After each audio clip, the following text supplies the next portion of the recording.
Alrighty, we're getting everything situated here for you and all of our graphics together. It's 10:02 here on Monday. We're tracking Hurricane Milton this afternoon. The storm expected to intensify even more. It is a Category 4 storm as of the 10 a.m. advisory. That's 155 mile per hour sustained winds this afternoon. The storm is probably going to become a Cat 5 as we head into the next couple of hours, really. The National Hurricane Center showing this continuing to strengthen. You can see here that the storm is not very big, and that's one of the reasons that this has been intensifying so quickly this morning. This pinhole of an eye is showing signs, well, that it's deepening very, very quickly here.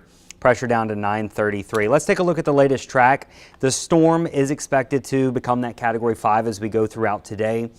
The intensity will likely remain quite high as we go through tomorrow as well. And then by the time we get into Wednesday, you can see that the storm does begin to, well, I don't even want to use the word weaken, but winds go from, 160 to maybe 125 at landfall. So still a life-threatening storm. Landfall somewhere around Tampa Bay Wednesday evening. Now the problem with Milton is while the category may be coming down from a 5 to a 4 to a 3, the intensity and the surge is still going to be quite a problem. That storm surge still life-threatening across the Florida coast here as we go into your Wednesday evening and Wednesday night. So that's when the worst of this will be moving into Florida here once we get into Wednesday and Wednesday night. You can see zooming in here, that center, this is really, it can't be overstated how bad this could be for Tampa Bay.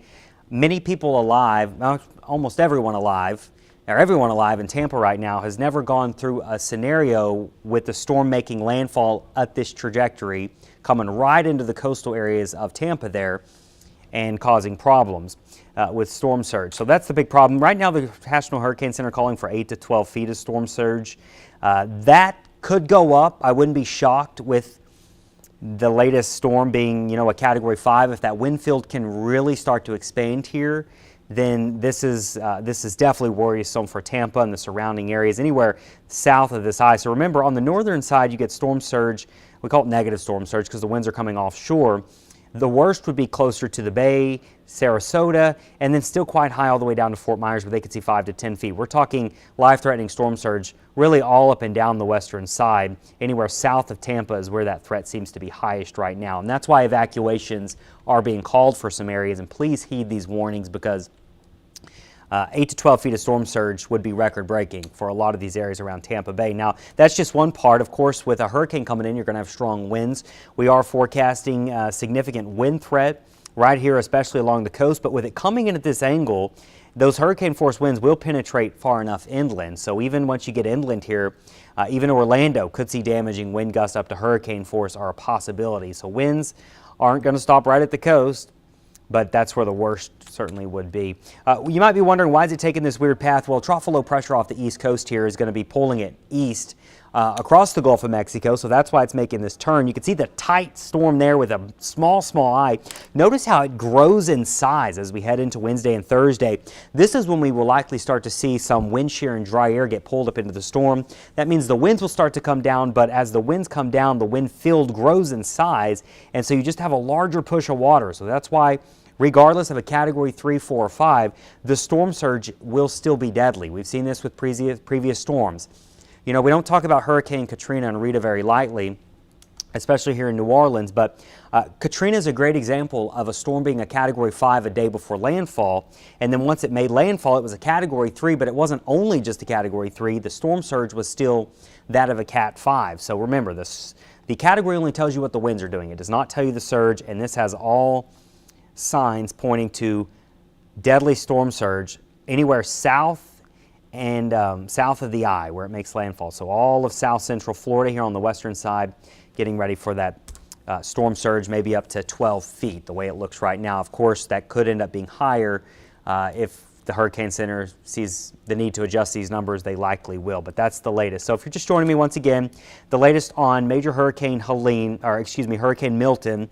The storm went from a Category 1 this morning to almost a Category 5. It's sitting at 155 miles an hour. That is Basically 2 miles per hour shy of a Category 5 storm. We do think it will be a Cat 5 at any moment.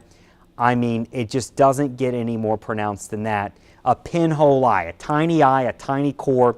It allows these storms to really ramp up very quickly. This is very similar to what we saw with Hurricane Wilma and how quickly it ramped up, if you remember that. That also coincidentally impacted Southwest Florida back in the season of 2005. It was also a later season storm like this one. So right now, the hurricane itself is going to bring some hurricane conditions to the northern part of the Yucatan later today and into tonight, and then it will start to make that northerly turn.